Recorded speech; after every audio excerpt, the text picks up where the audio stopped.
CONCACAF match be a particularly appropriate spot for him? Could be. Yeah, could very much be. You know, I mean, Weber's continued to train well, and he's obviously battling, so it's a little bit of a battle, positionally. But Marcus has definitely stepped up his game in the last 3-4 practices. So earlier in this year, you were kind of upset that you guys weren't getting any of the pool keepers. Now it seems like a problem that you guys. No. Basically, we decided to create our own pool keepers. So we have guys. I mean, I always have problems anyway when there's pool keepers that make more money than guys who are assigned to teams. That's sort of amazing to me how a guy, can not be good enough to actually make a team, but get paid more than the guys who make teams. So it's interesting. So, we're obviously at a state, it happened for weird reasons, but it happened that way, and I don't think many teams have carried 5 goalkeepers before. With this break here, what do you plan to get done this week? Just want to train a little bit, work on some things that we wanted to work on. Today, all day, all we played was 2-touch, so we wanted to work on our movement, off the ball, moving the ball quicker and not giving teams an opportunity to close us down. So every day there'll be like a different theme of something that we're working on, trying to accomplish, and, make sure we keep, our game sharp in certain areas. Well, it's our first chance, I think, where you're free to talk about Eddie. Were you happy to see Eddie get the call?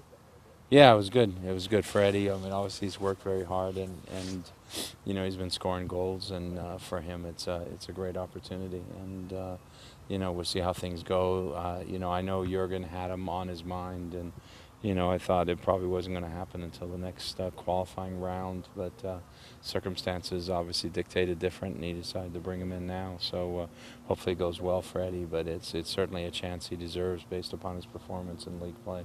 Eddie seemed to indicate that you were kind of in Jurgen's ear about it, or at least putting in some good words for him. How big of a role did you play? No, I wasn't in Jurgen's ear. It's simply, Jurgen and I have known each other now for a while. Since 10+ years now, and for him, there were times where we talked, and there was times where he called and asked. Again, we got Brad Evans is on our standby list as well, so he would just call and ask how these guys are doing, and what some of my thoughts were. But it wasn't a situation where I was campaigning or anything like that. He and I had talked, and when we've talked, always the conversation goes, well, who do you think, not only on our team, who do you think in the league is worthwhile or can play, and and you share your opinions, and but it's definitely Jurgen's initiative, and his initiative came about because of Eddie's play. And still, you're feeling that maybe 2 of the 3 can be back for RSL? I don't know. I mean, it's going to be tough for Johansson, obviously, to get back after the game. Just because of the length of the flight and so forth, and what he's going to be stayed in physically.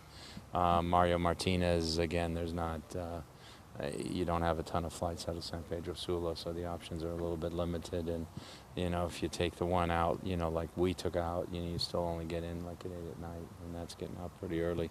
With Eddie, it's a little bit easier coming out of Kansas City, and so the opportunities are there to get him back in time for the game. Can you give us any update on some of the injuries from the game, Leo and Leo's got a hamstring pull, and so we've got to see how it is. They did an MRI, so they know the extent of it. It's something that every individual is a little bit different, but it's probably a 2 to 4 weeker type of thing. Park obviously trained today and was fine, and then John Kennedy has got a little bit of a facial fracture. I know I fractured my cheekbone, same place, but I need surgery.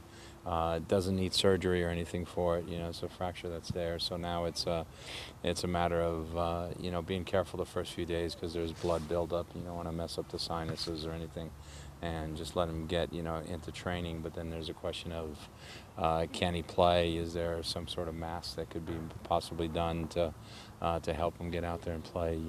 With a mask. So those are things that we're exploring, and those are things that we're looking into. Can you talk about the way Jeff's played the last couple of games? You guys have shutouts the last 2, but just kind of what he's been able to do. Yeah, I mean it's been good. I think defensively overall the team has responded in the last couple of games. I think we've been compact when we've needed to be compact, and I think different people have been able to chase and pressure. And you see excerpts when I showed the guys the video today. There's different times where you see Freddie chasing back, another time you see Morrow, another time you see Eddie chasing back. You know, you see Tifford making some ball recoveries and so forth. You know, so those are all important factors, and the defense starts there. But defensively in the back four, you know, I think we've done a good job by getting tighter to the center forwards. You know, not giving them as much opportunity to turn and run at us. You know, DK made that one turn and sort of got behind, you know, a little bit, and Michael covered the post. But outside of that, we really didn't give him any opportunities to run at us. And I think the same thing with Maddox up there.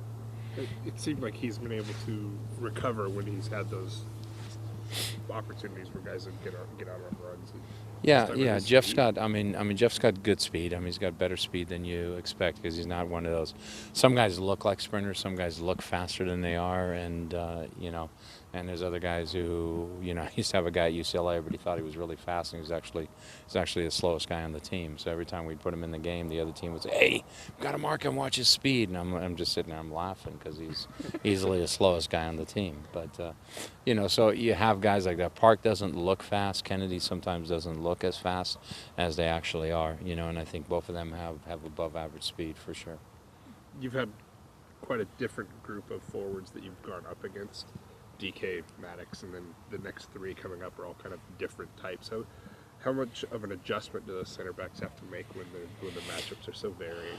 Well, you know, they've got to be prepared, and it's prepared is, you know, looking at what we show them on tape, but they've got access to looking at those opponents. They've got the experiences now of having played against them, and Spindola certainly plays different than, for example, Sabario, as we look at RSL coming up, and DK is different than Maddox, and so just knowing their strengths, you know, and knowing what they like to do and what they don't like to do and take them out of their comfort zone are things that we always talk about and things that the defenders talk about. When you say Evans is on a watch list, is that for these upcoming games or just in general, someone that he's tracking? He's on their alternate list, on their standby list as well. Yeah, for these games. Me preguntaron si podría hacer un anuncio y pensé que era porque yo juego para los Seattle Sounders. No puedo porque mi inglés no es muy bueno. That's true. Entonces me dijeron que el anuncio era de padres, niños y familias. Eso es muy importante para mí y le dije que yo hago lo que puedo hacer. No importa cuál idioma tú hablas, hay un idioma universal que nuestros niños comprenden y necesitan. Y es el amor y el cariño de los padres. Be a good parent and stay involved in your child's life.